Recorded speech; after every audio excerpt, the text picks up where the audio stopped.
యోహాను రాసిన సువార్త 8వ అధ్యాయం 36వ వచనం చదువుకుందాం. ఈ యొక్క ఆగస్టు 15వ దినమందు ఈ 79వ సంవత్సరం యొక్క ఇండిపెండెన్స్ డే ఈరోజు దేవుని సంఘాలలో ఒక 5 నిమిషాలు దేవుని సందేశాన్ని చదువుకుందాం. తర్వాత మనకి యథావిధిగా బైబిల్ స్టడీలో కూడా యోహాను సువార్త 8వ అధ్యాయము 36వ వచనం.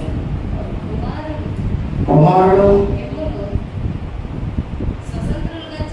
స్వతంత్రులుగా చేసిన మీరు నిజంగానే స్వతంత్రులుగా మార్చబడ్డారు. హల్లెలూయా. నిజమైన స్వతంత్రత గురించి యేసుప్రభువు వాక్యం. కుమారుడు మనలను విడిపించిన కుమారుడు మనల్ని తప్పించిన నిజమైన స్వాతంత్రత మనల్ని కలుగుతుందని మన దేశానికి స్వాతంత్రం వచ్చింది, కానీ మన ఆత్మకు స్వాతంత్రం రాలేదు. ప్రభు మనకు చక్కటి వాగ్దానాలు ఇచ్చారు. ఈ వాగ్దానాలు మన పునర్మితమై దేవుని సందర్భంగా కనిపెట్టుచూ ప్రార్థన చేస్తున్నాం. ఆ వాగ్దానంలో ఒక్కో వాగ్దానం ఏంటంటే హోషేయ పుస్తకం, హోషేయ రాసిన పుస్తకం 11వ అధ్యాయం 4వ వచనంలో ఇలా మనం చదువుకుంటున్నాం. హోషేయ రాసిన పుస్తకం 11వ అధ్యాయం 4వ వచనం చదువుకున్నట్లయితే ఇలాగ రాయవలసింది. చదువుకుందా? హలే ఒడంబడికి ಪ್ರವಾದಿಯಾದ ಹೋಶೇಯ ಬರೆದ ಪುಸ್ತಕ ಅಧ್ಯಾಯ 11ನೇ ಅಧ್ಯಾಯ 4ನೇ ವಚನ.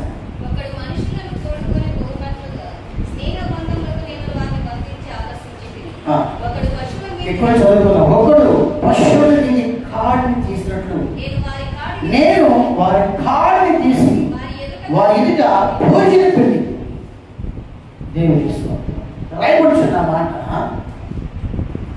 ఒకడు పశువుల మీద కాడిని తీసినట్లుగా నేను, యేసుప్రభువు దేవుడు అంటున్నాడు, నేను మీ మీద కాడిని తీసివేస్తానని చెప్పాను.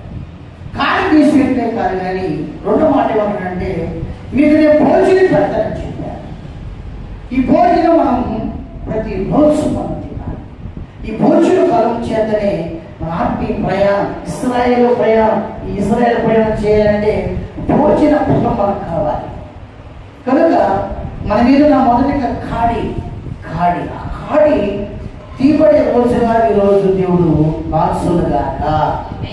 కనుక అందుకే స్వతంత్రత, ఇక ఇండిపెండెన్స్ డేని మనం దేవుని వాక్యం రూపంలో మనం పోల్చుకున్నట్లయితే మన ఆత్మలకు విడుదలేదు, మన ఆత్మ పట్టబడినది, మన ఆత్మ బంధించబడినది, మన ఆత్మ చుట్టుకోలేనది, మన ఆత్మ శరసాల్లో ఉంచబడింది. అందుకొరకే సుప్రభాను శరసాల్లో ఉన్న వారికి విడుదల ఇక్కడికి వచ్చాడని లూకా సువార్త 4వ అధ్యాయం 6, 7, 8 వచనంలో మనం చదువుకుంటున్నాం. యేసు ప్రభువు గురించి రాయబడింది, శరసాల్లో ఉన్న వారిని విడిపించడానికి వచ్చేదని రాయబడింది. బంధకాల్లో ఉన్న వారిని విడిపించడానికి వచ్చేదని రాయబడుతుంది. గుడ్డి వారిని చూపించడానికి వచ్చేదని రాయబడుతుంది. ఇది నిజమైన స్వాతంత్రత అని యేసు ప్రభువు తన లేఖనాల్లో బోధిస్తున్నాడు. చదువుకున్న 4వ అధ్యాయం 18వ వచనంలో చెరలో ఉన్న వారికి విడుదల. మన దేశానికి స్వతంత్రం వచ్చిందే, కానీ నీవు నేను పట్టబడిన చెరల నుంచి విడుదల పొందలేదు. ఆ చెరల నుంచి విడుదల పొందడానికే యేసు ప్రభువు గాయాలు కలిగిన వ్యక్తిగా మార్చబడ్డాడు. చెప్పండి, చెరల నుండి చెప్పాలి, చెరల నుండి గట్టి చెప్పండి, చెరల నుండి నన్ను విడిపించడానికే యేసు ప్రభువు గాయాలు కలిగి ఉన్నాడు. చెప్పండి, నడినెత్త నుంచి అరికాల వరకు గాయాలు కలిగి ఉన్నాడు. హల్లెలూయా. అందుకే కుమారుడు నిశ్చయంగా మిమ్మల్ని స్వతంత్రులుగా చేస్తానని చెప్పాడు. నిజమైన స్వతంత్రత కుమారుడైన యేసు క్రీస్తులోనే ఉన్నది. నిజమైన స్వతంత్రత ఆయన పొందిన గాయములోనే ఉన్నది. నిజమైన స్వతంత్రత ఆయన కాల్చిన రక్తంలో ఉన్నది. నిజమైన స్వాతంత్రత ఆయన మరణించి పునరుత్థానం చెందిన దాంట్లోనే నిజమైన స్వాతంత్రత కనుక చెరలో ఉండి విడిపించబడి నిమిత్తమై యేసు ప్రభువు ఈ భూమి మీదకి వచ్చి మన కోసం శ్రమపడ్డాడు. అంతేకాకుండా పశువుల మీద ఒక కాడ తీసినట్లుగా నేను ఈ కాడ తీసుకేస్తానని చెప్పి వాగ్దానం ఇచ్చాడు.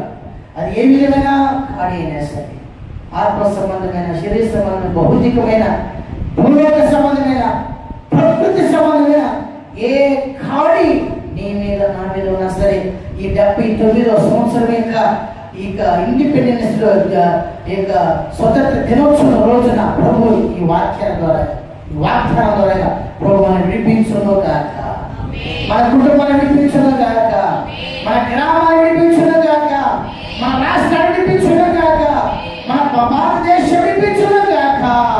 హల్లెలూయా. చిన్న ప్రార్థన చేసుకుందాం. పరిశుద్ధుడా తండ్రి నీకు స్తోత్రాలు. ఇదిగో ఒకడు పశువుల మీద కాడి తీసినట్టుగా నేను మీ మీద కాడిని తీసివేసి భోజనం పెడతానని చెప్పావు. అవునయ్యా, నీ భోజనం మాకు కావాలి, నీ ఆహారం మాకు కావాలి. ఆ భోజన బలము చేత ఏరియా ప్రయాణం చేశారయ్యా. ఆ భోజన బలము చేత పౌలు గారు సేవ చేశారయ్యా. ఆ భోజన బలము చేత 12 సంవత్సరాల బిడ్డ, చనిపోయిన బిడ్డ లేచి తిని తరలా జీవించింది ప్రభు. అలాగే మేము కూడా నిమించే ఆత్మ సంబంధమైన జీవాహారం తింటూ నీ కొరకు జీవించడానికి సాధించి వారికి రాయబడి పరలోకం నుంచి దిగి వచ్చిన జీవాహారం నేనే అన్నావు. ఆహారం ప్రతి రోజుని భుజించి అంతరంగ పశువులో బలమ కలిగి బలం పొందుకొని అపవాదిని ఎదిరించడానికి మాకు సహాయం చేయాలి. అయ్యా, నీ దాసుని రక్తకోట్లో మరుగుపరచు, నీ కార్యాల్లో మరుగుపరచు. విలువైన మాటలు నీ దాసుని పలకండి. వాక్చాతుర్యం చేయండి. ప్రతి విధమైన కలిగిని నీ నామములో శపిస్తున్నాము రాజా. మాకు స్వస్థగా మాట్లాడి అబ్రహాము జీవితంలో, ఇస్సాకు జీవితంలో, యాకోబు జీవితంలో కలిగిన కరువు అయ్యా మాలోంచి తీసివేసి సమృద్ధి కలిగిన యెహోషువ, కాలేబు ప్రవేశించిన అయ్యా పాలు తేనె ప్రవహించిన కానాన్ని మాకు దయచేయమని ప్రార్థిస్తున్నాము రాజా.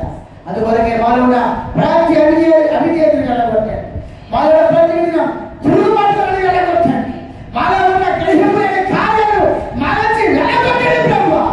మాకు ప్రభు కాలేబు యెహోషువ చేరుకున్న ఆ కానాన్ని మాకు దయచేయమని ప్రార్థిస్తున్నాము. ఘనత మహిమ ప్రభావం చెల్లిస్తూ యేసయ్య నామములో వచ్చున్నాము తండ్రి.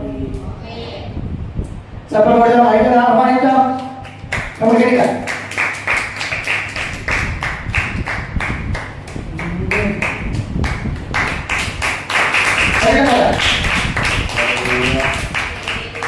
హల్లెలూయా.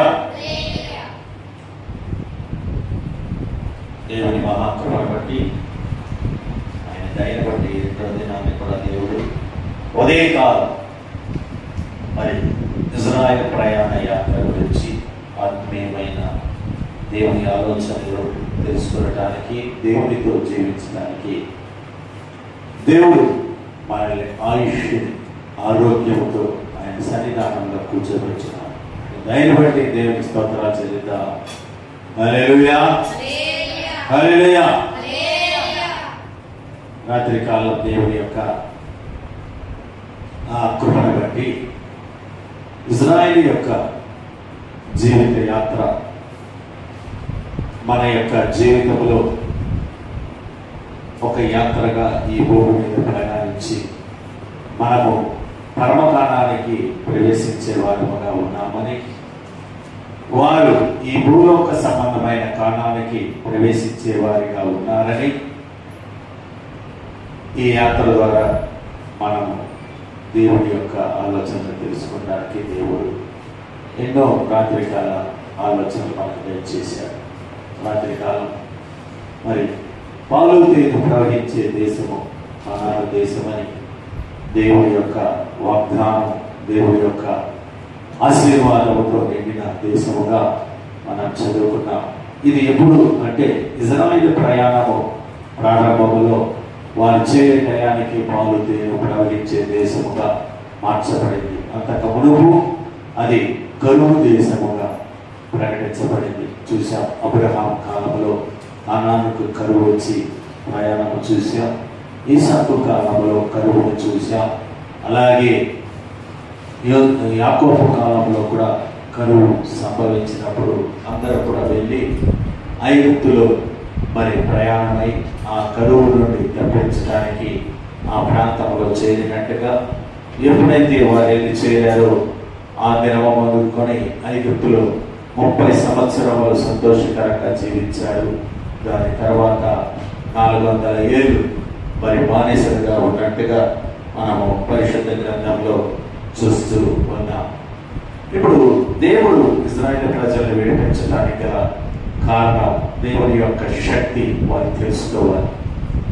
అక్కడ తెగులు చేత బాధించబడటానికి గల కారణం ఏంటంటే ఇశ్రాయేలు దేవుడు ఎంత గొప్ప దేవుడు అన్న విషయాన్ని తెలుసుకోవాలి.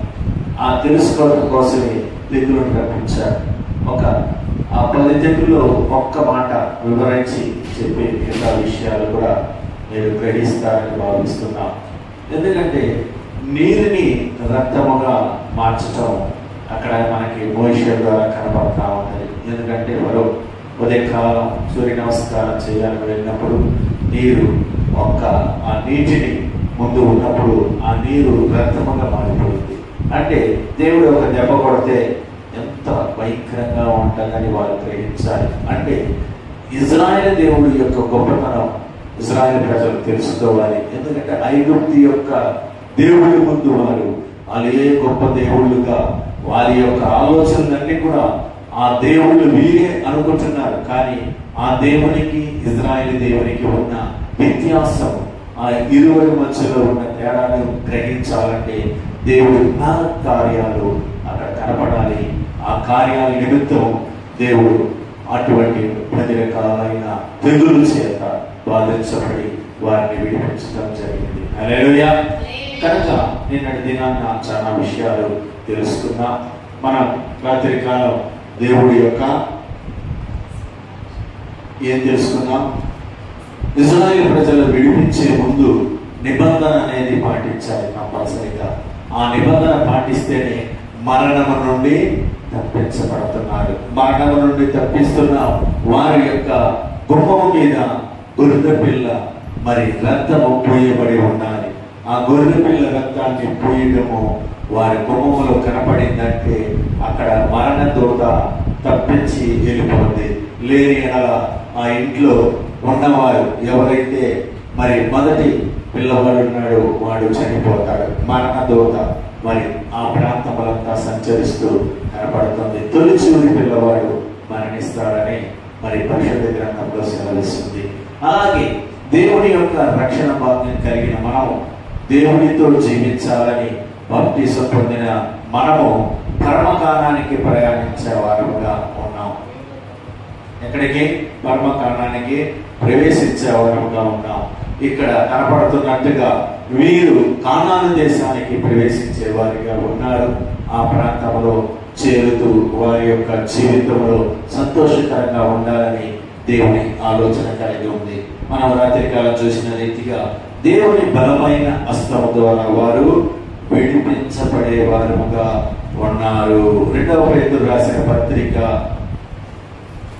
పేతురు గ్రంథము 2వ పేతురు రాసిన పత్రిక 1వ అధ్యాయము 4వ వాక్యాన్ని ఒకసారి ధ్యానిద్దాం. మైక్లో చదవండమ్మా.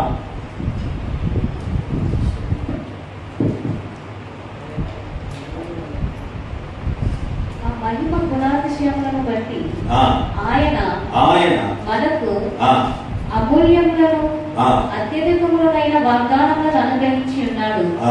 దురాశను అనుసరించుట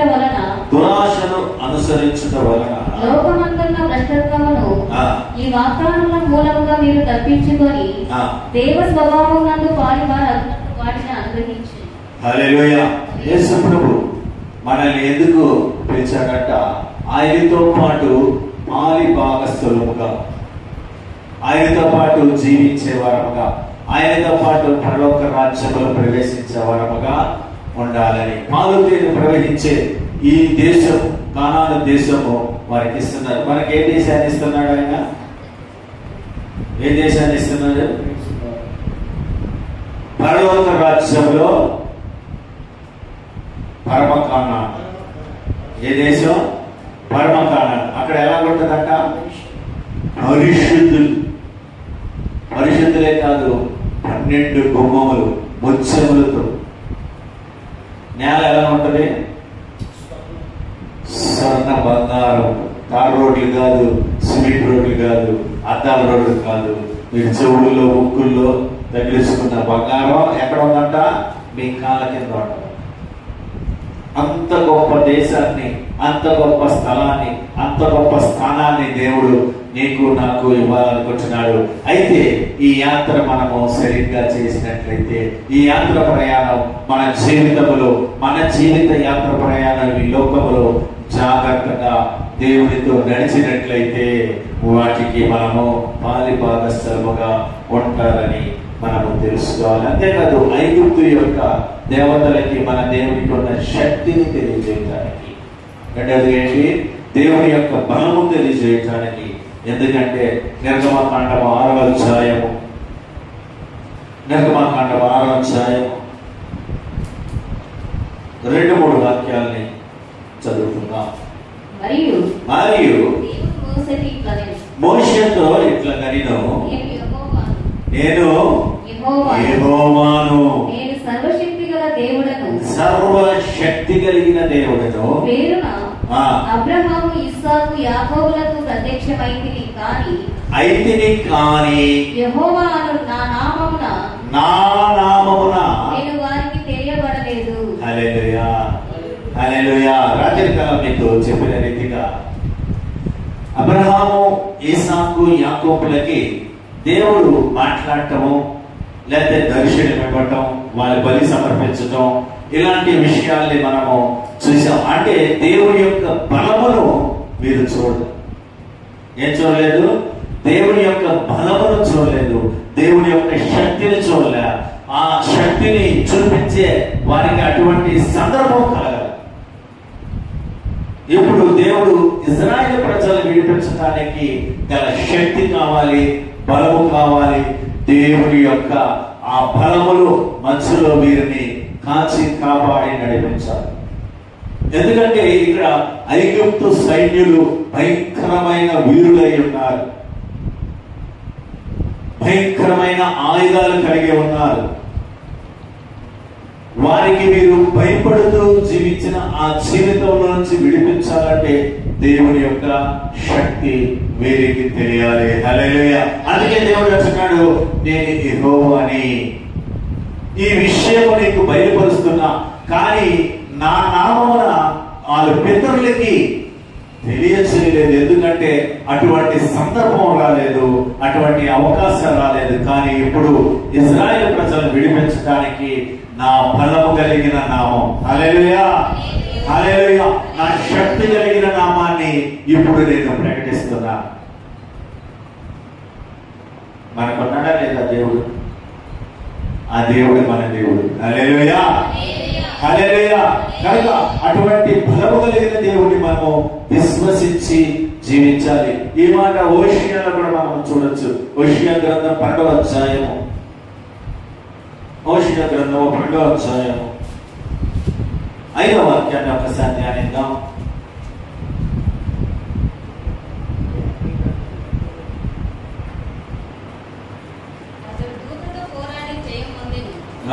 అతడు కన్నీళ్లు విడిచి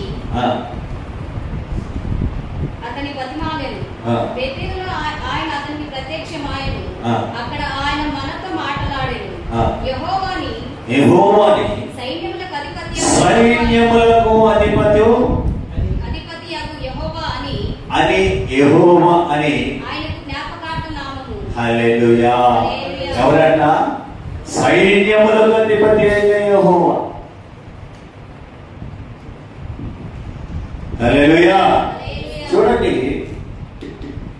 మనము దేవునితో జీవించే ఒక జీవితంలో ఉన్నప్పుడు కనపడని దేవుడు అని మన జీవిత యాత్రలో ఒక నిర్లక్ష్యం కలిగిన వారముగా ఉంటున్నాం.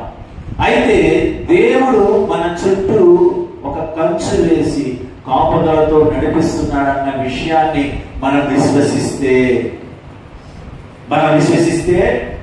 మన యొక్క జీవితం ఆశీర్వాదకరంగా ఉంటది. హల్లెలూయా, హల్లెలూయా.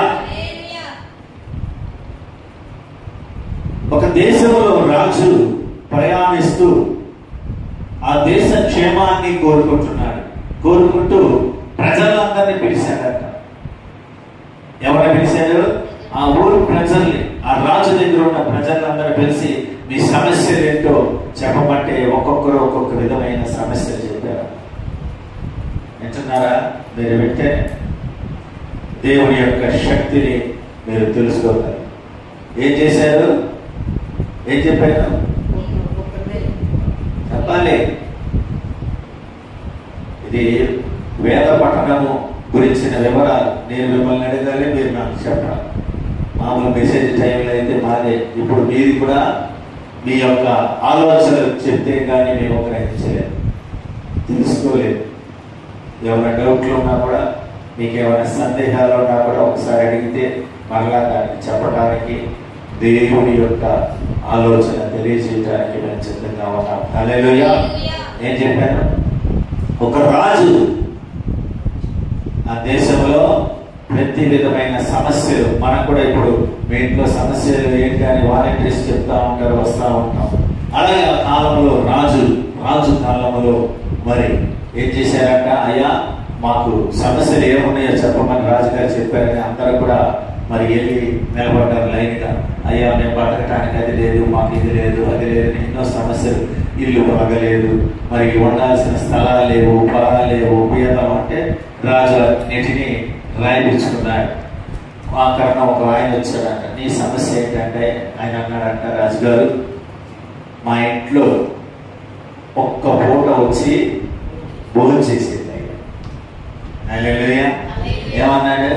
రాజుగారు నీకు పంచ ప్రమాణాలు పెట్టలేను కానీ మా ఇంటికి ఒక్క పూట భోజనం నేను పెట్టేది భోజనం చేసేలామంటే రాజుగారు ఏం చేశారంటే వీళ్ళందరూ వాళ్ళకి తగ్గ ఆలోచనలు అడిగారు. నువ్వు మాత్రం ఏమడుగుతున్నావు? ఒక పూట భోజనం. సంతోషించి రాజు ఏం చేశాడంట? మాట ఇచ్చాడు. ఏమిచ్చాడు? మాట ఇచ్చాడు. మాట ఇవ్వగానే మరి వెళ్ళాలా వద్దా? ఇప్పుడు మోడీ గారు ఉన్నారు, మీ గ్రామానికి వస్తున్నాం అని ప్రకటించారు అనుకో, మోడీ గారు ముందు ఏమొస్తాయి? సెక్యూరిటీకి ముందు ఏమొస్తాయి? రోడ్లు వస్తాయి, లైట్లు వస్తాయి, చెత్త చెదారం మొత్తం ఏమవుతాయి? చెత్త చెదారం మొత్తం అసలు అద్దాల్లాగా తయారు చేస్తారు. ఎక్కడి నుంచి ప్రయాణమై ఎక్కడ చేస్తాడో ఆ ఇల్లు పాక అయితే ఆ పాక తీసేసి ఏమవుతుంది? డెకరేషన్ తయారు చేస్తారు. ఆయన కూర్చునే రీతిగా కుర్చీలు వస్తాయి, సమస్తము సమకూరుస్తారు. మళ్ళీ పడేస్తారా? మీ ఇల్లు పాక తీసేసి మోడీ గారు మీ ఇంటికి వస్తున్నారని ఏం చేస్తున్నారు?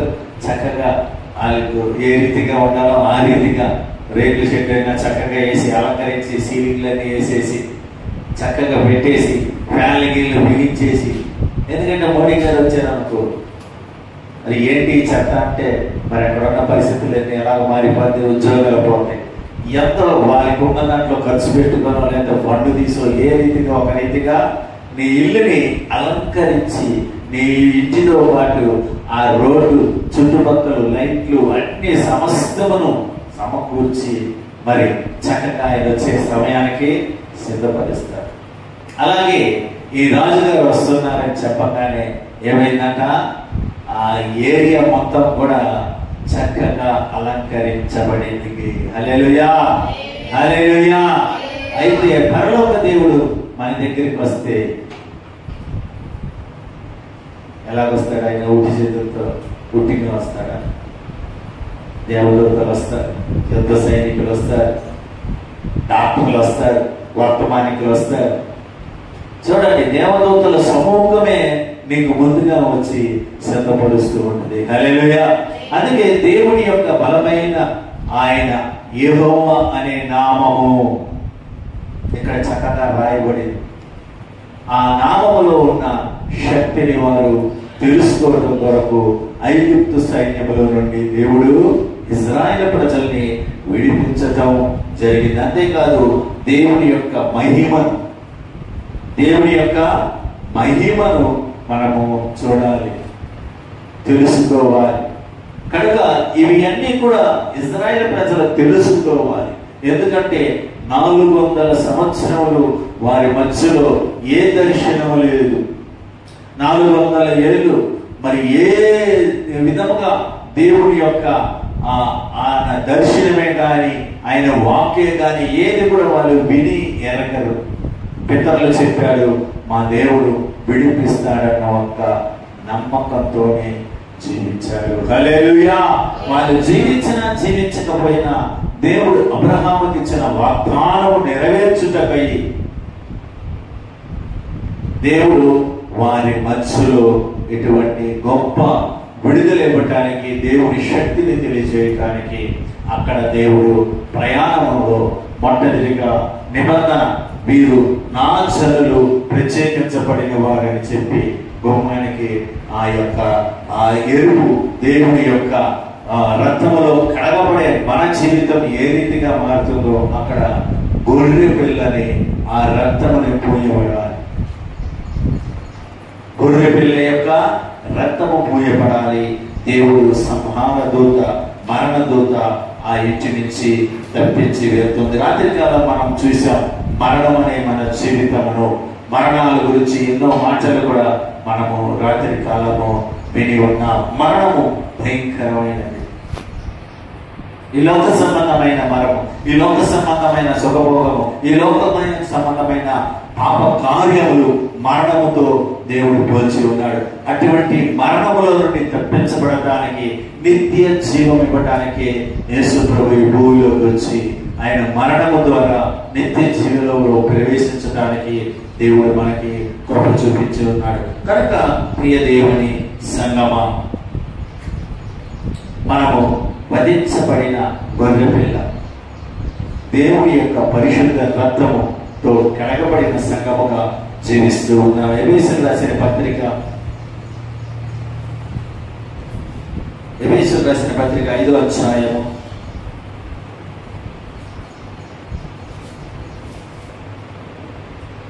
14వ వాక్యాన్ని చదవమా.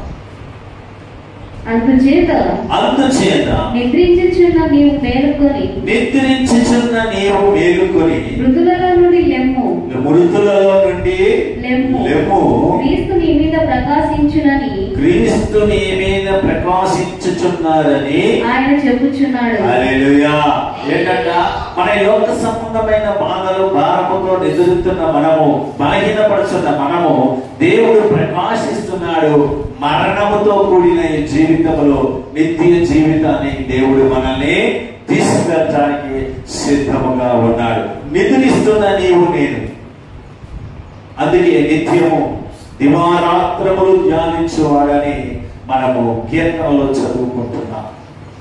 ఇక్కడ కూడా దేవుడి యొక్క బలమైన హస్తము ద్వారా, దేవుని బలమైన కాపుదల ద్వారా ఇజ్రాయేలు ప్రజలు విడిపించిన దేవుడు మనల్ని కూడా ఈ భూమిలో ఎన్ని సమస్యలు, బాధలు, వేదనలు ఎన్ని వచ్చినా ఏం చేస్తున్నారు? విడిపించడానికి సిద్ధమై ఉన్నాడు. హల్లెలూయా, హల్లెలూయా. కనుక ప్రియ దేవుని సంగమా, దేవుడి యొక్క బలమైన కార్యము మన మధ్యలో ఉంది. కనుక ఈ రాత్రి కాలము, ఈ రాత్రి దేవుడి యొక్క ఉన్నతమైన ఆ జీవిత ప్రయాణంలో మొదటిగా మనము చూసిన రీతిగా మరి ఈ యొక్క రక్షణ జీవితంలో ప్రవేశించి ఉన్నాం. రెండవదిగా మనము చూసినట్లయితే నిర్గమకాండము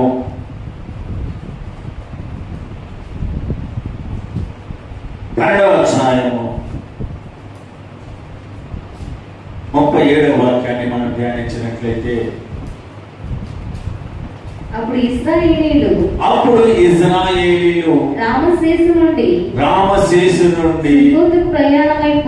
సుక్కోతుకి ప్రయాణమైపోయిరి. వారి పిల్లలు కాక కాల్బలము 6 లక్షల వీరులు. హల్లెలూయా. వీరులు ఎవరు? ముసలా బతక పిల్లలు స్త్రీలు కాకుండా వీరులు ఎంతమంది? 6 లక్షల మంది. మొత్తం ఇంచుమించు 10 లక్షల మంది పైనే ప్రయాణించవచ్చు. కనుక ఎక్కడికి వచ్చారంటే వీళ్ళు ఎక్కడి నుంచి? మొదటి పట్టణం నుండి సుక్కోతుకి ప్రయాణమై వచ్చారు. సుక్కోత్ అనగా మనము నూతనముగా జన్మించటం. ఇది కడగబడే జీవితానికి సాదృశ్యంగా ఉంది. సుక్కోతు మరి ఆత్మీయ సంబంధమైన పరిశుద్ధ గ్రంథములో సుక్కోతు అనగా నూతనమైన జీవితము, నూతనమైన మన జీవిత యాత్రలో జన్మించటం. చదవండి మత్తయి సువార్త 2వ వాక్యాన్ని. మత్తయి సువార్త 3వ అధ్యాయం 2వ వాక్యాన్ని ఒకసారి ధ్యానిద్దాం. పరలోక రాజ్యము సమీపముగా ఉంది. మారు మనసు పొందుడని యూదయ అరణ్యంలో ప్రకటించి. ఎవరు చెప్తున్న మాట ఇది? బాప్తిస్మిచ్చి యోహాను చెప్తున్న మాట ఉన్నది. మరి అదే మాటని 4వ అధ్యాయం 17వ వాక్యాన్ని ఒకసారి ధ్యానించినట్లయితే అదే మత్తయి సువార్త 4వ అధ్యాయం 17వ వాక్యం. అప్పటి నుండి యేసు పరలోక రాజ్యము సమీపించి ఉన్నది కనుక మారు మనసు పొందుడని చెప్పుచు ప్రకటింప మొదలు పెట్టెను. హల్లెలూయా. బాప్తిస్మిచ్చి యోహాను ఏం చెప్తున్నాడు? మారు మనసు కలగమని చెప్తున్నాడు.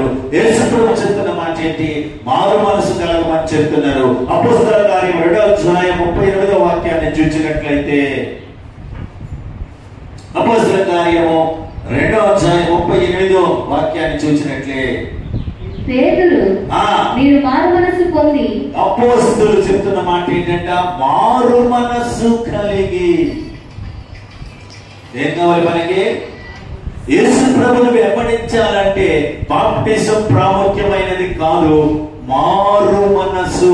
ఏ మనసు కావాలి? నూతనమైన మనస్సు.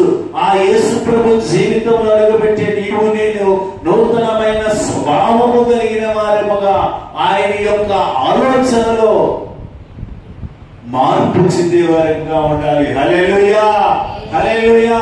మేము బాప్టిజం తీసుకుంటామండి, మేము లోకంలో ఉన్నామండి, వాళ్ళతో పాటు సమాసం చేస్తున్నామండి, వాళ్ళ ఆచారాల్లో వాళ్ళ అలవాట్లో మేము విడిచిపెట్టలేమండి, వాళ్ళతో ఉండాలండి అంటే ఇక్కడ అది కుదరదు, ఇక్కడ జరగదు. ఎందుకంటే మారు మనసు అనే ప్రాముఖ్యమైన చాలా ఉన్నతమైన దేవుని ఆలోచన గ్రహించాలి, విడిచిపెట్టాలి. ఇక్కడ రెండవదిగా మనం చూసుకోతుకు వచ్చారు. వీరు జీవితంలో ఈ ఐగుప్తులో జీవించిన ఆలోచనలు విడిచిపెట్టాలి, నూతనంగా నడవాలి, నూతన కార్యాల్లో అడుగు పెడుతున్నారు, దేవునితో సవాసం చేస్తున్నారు, దేవునితో జీవించాలి, దేవుని యొక్క ఆలోచన తగిన జీవితం చేయాలంటే వీరి యొక్క మనస్సు నూతన పరచబడాలి. ఈ మనస్సు ఐగుప్తు మనస్సును తీసేవాలి. ఇప్పుడు వీరి యొక్క జీవిత ప్రయాణంలో ఏమవ్వాలి? మారు మనసు అనేది ప్రాముఖ్యమైనది. ప్రియ దేవుని సంగమ, ఈ రోజుల్లో ఎన్నో ఎన్నో ఎన్నో స్థలాల్లో సంఘాల్లో సేవకులు మారు మనసు కలిగిన జీవిత ఉపదేశం లేదు, కానీ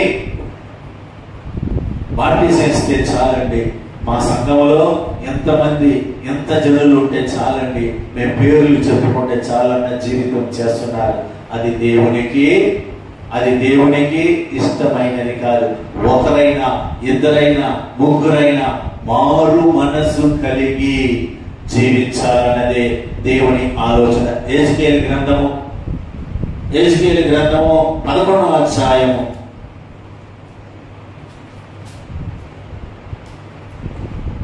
19వ వాక్యాన్ని ఒకసారి చదివినట్లయితే, వారు నా కట్టడలను నా విధులను అనుసరించి గైకొనునట్లు నేను వారి శరీరంలో నుండి రాతి గుండెను తీసివేసి వారికి వారికి మాంసపు గుండెను ఇచ్చి వారికి ఏక మనసు కలగచేసి వారి యందు నూతన ఆత్మ పుట్టించును. హల్లెలూయా, హల్లెలూయా, హల్లెలూయా. ఎప్పుడు నువ్వు దేవునితో మారు మనసు కలిగి దేవుని వాక్యాన్ని హృదయంలో ధరించుకొని జీవించినప్పుడు, నువ్వు ఎక్కడికి ప్రయాణం చేస్తున్నావు, నువ్వు ఏ ప్రాంతానికి వెళ్ళాలనుకుంటున్నావు, పరమ కానానికి వెళ్ళాలనుకుంటున్నావు, పరలోక రాజ్యానికి వెళ్ళాలనుకుంటున్నావు, పరిశుద్ధ స్థలానికి వెళ్ళాలనుకుంటున్నావు, పరమ లోకములు నిత్యము దేవదూతల సముఖములో కొనియాడచున్న దేవుని సన్నిధానానికి వెళ్ళాలనుకుంటున్నావు కనుక నీవు మారు మనసు కలిగి ఉండాలి. హల్లెలూయా, హల్లెలూయా, హల్లెలూయా. పరిశుద్ధులు మాత్రమే నివసించే స్థలము, అది పరిశుద్ధమైన స్థలము, 24 పెద్దలతో కూడిన స్థలము, సూర్య చంద్రులు లేని దేవునితో ప్రకాశించబడుతున్న ఆ పరిశుద్ధ స్థలానికి నువ్వు ప్రవేశిస్తున్నావు. నీ యొక్క దేహము, నీ యొక్క మనసు, నీ యొక్క తలంపులు, నీ యొక్క జీవితము ఈ లోకములో ప్రయాణిస్తే దేవుని ప్రయాణంలో నీవు చేరలేవు. ప్రియ దేవుని సంగమా, మనందరికీ తెలిసిన కార్యం ఏంటంటే, మేకు చక్కకి కొట్టామనుకోండి, చక్కకి మేకు మిగిల్చిందనుకో, అయస్కాంతం తీసుకెళ్తే వచ్చిందంటారా? వచ్చిందా? చక్కకి మేకు దిగబడి ఉంది, మ్యాగ్నెట్ తీసుకెళ్లి పెడితే వచ్చిందా? వస్తుందా రాదా? చెప్పండి. డౌట్, అది కూడా డౌటా మీకు? దిగబడిన మేకు ఎలాగొచ్చింది? అదే దిగబడని మేకైతే, అంటే ఈ లోకములో మీరు జీవిస్తుంటే, ఈ లోకములో మేకు వలె మీరు దిగబడి ఉంటే, ఈ లోక ఆలోచనలు మీరు జీవిస్తుంటే, దేవుని యొక్క బూరస్వరం వినంగానే ఎక్కడికి వెళ్ళాలి? రూపాంతరం చెందే ఈ దేహము రూపాంతరం చెందలేదు. ఎందుకు?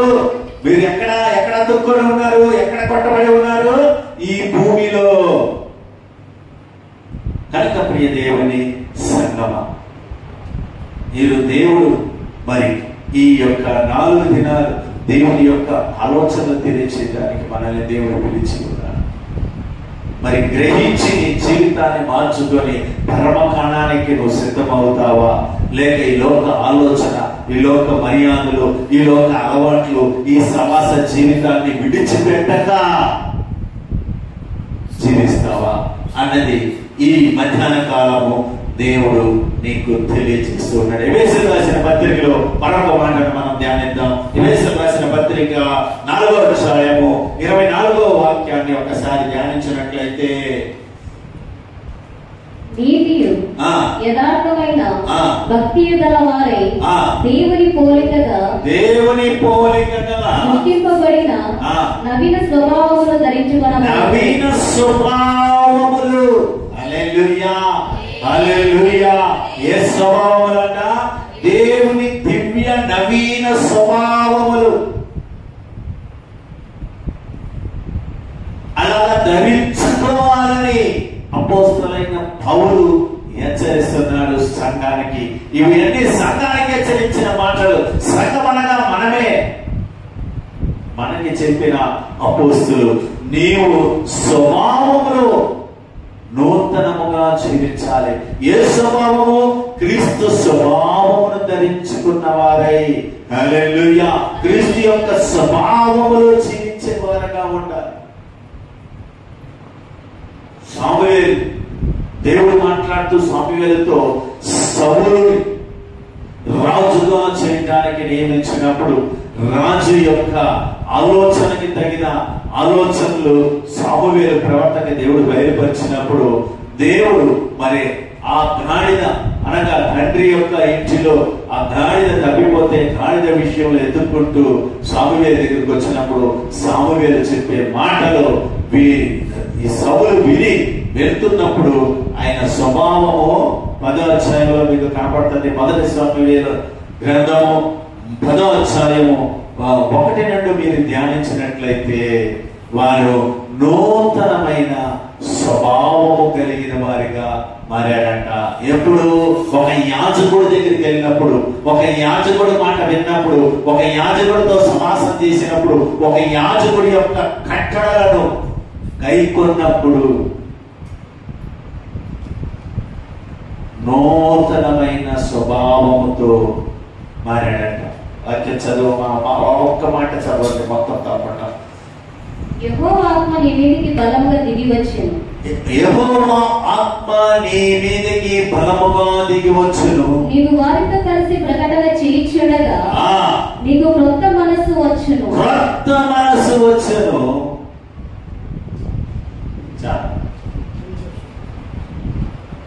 చదవండి, అది కూడా చదువు.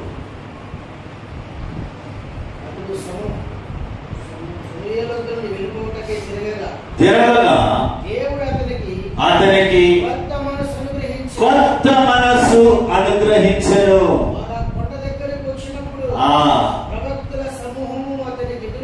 హల్లెలూయా. ఎప్పుడు జరిగిందండి? ఎప్పుడు జరిగింది? మీరు లోకంలో ఉన్నప్పుడా? సౌలు లోకం ఉన్నప్పుడు జరగల. సౌలుకు తెలియదు. సౌలుకు తెలుసా? తెలియదు. సౌలుకి ఎవరు చెప్తున్నాడు? సౌలుతో పాటు వచ్చిన పనివారు చెప్తున్నాడు, అయ్యా ఇక్కడ ఒక ప్రవక్త ఉన్నాడు, ఆయన దగ్గరికి వెళ్దాం. ఆయన దగ్గరికి వెళ్తే మీ తండ్రి గాడిద. గాడిద అంటే ఈ గాడిదలు కాదండి, గుర్రం తర్వాత అది గాడిదగా ఉంటుంది, గుర్రం పోలికనే ఉంటుంది. అది ఒక జాతి, గాడిదలు రాశారు కానీ గాడిద కదా.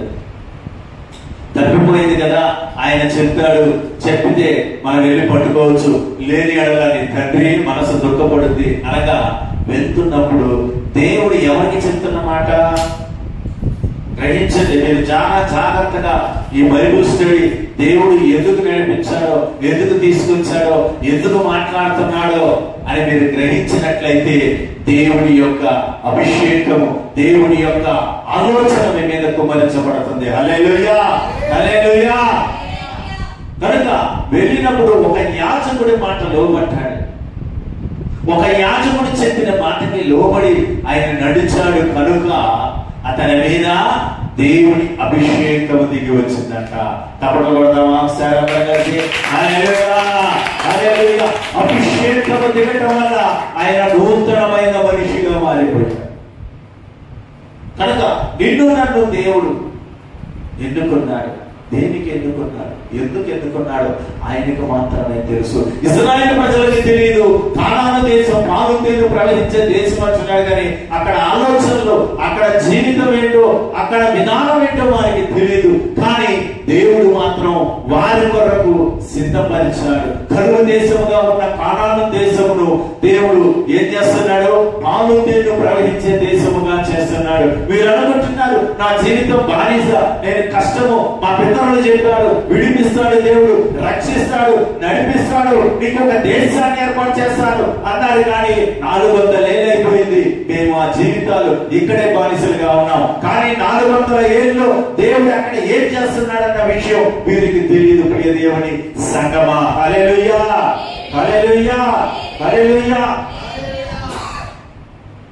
కనుక దేవుని యొక్క ఆలోచన మనం గ్రహించాలి, తెలుసుకోవాలి. దేవుడు ఏదో గొప్ప కార్యం చేస్తున్నాడని మనం విశ్వసించినట్లయితే మన జీవితంలో, మన కుటుంబాల్లో దేవుడు గొప్ప కార్యం చేసే దేవుడిగా ఉన్నాడు. హల్లెలూయా. ఈ ప్రాంతంలో, ఈ యాత్రలో వీళ్ళు ప్రయాణించి చేరాలంటే దేవుని యొక్క కార్యాన్ని గ్రహించి నడవాలి, దేవుని యొక్క కట్టడలను గ్రహించి నడవాలి, దేవునితో నడిచే అనుభవంలో వీరు నడవాలి. అలా నడిచినట్లయితే వీరు గొప్ప దీవెనలు, ఆశీర్వాదాలు పొంది కానాను దేశంలో ప్రవేశిస్తారు.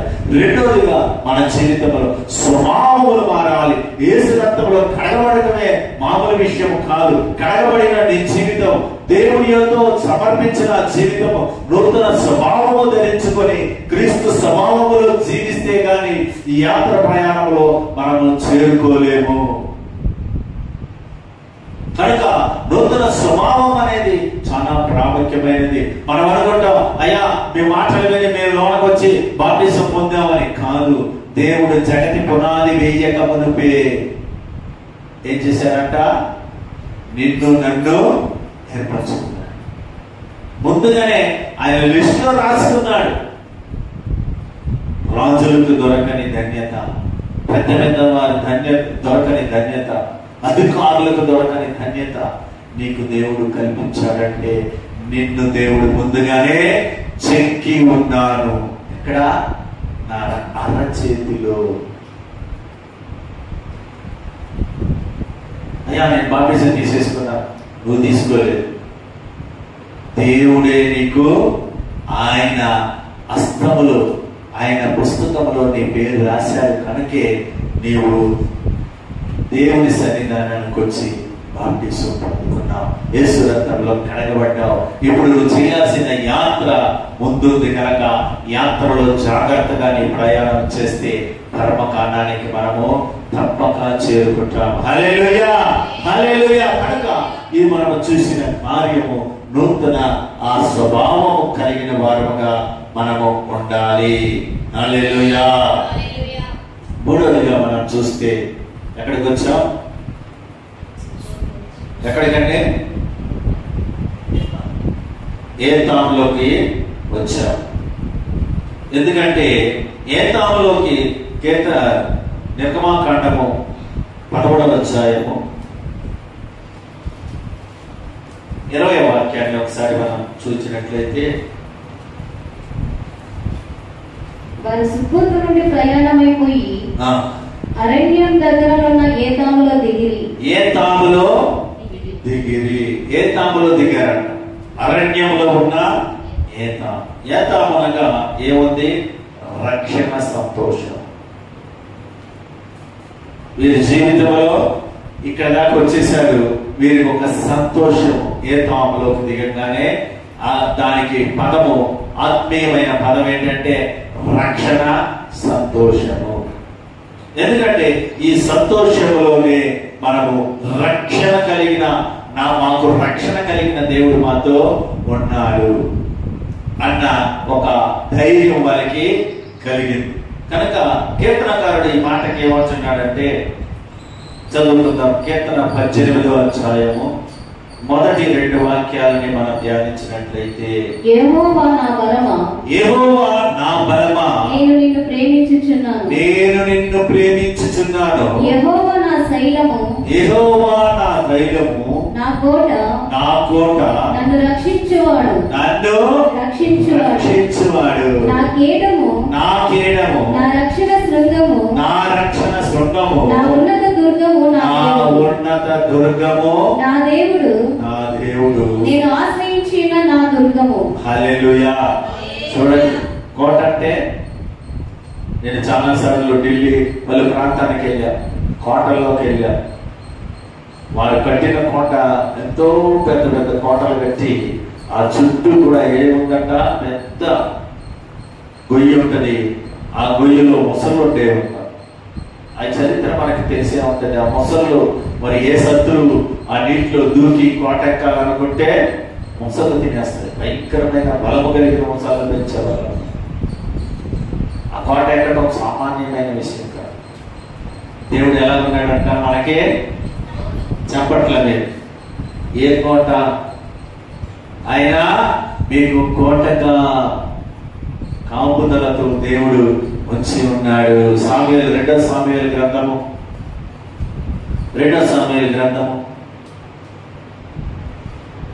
22వ అధ్యాయం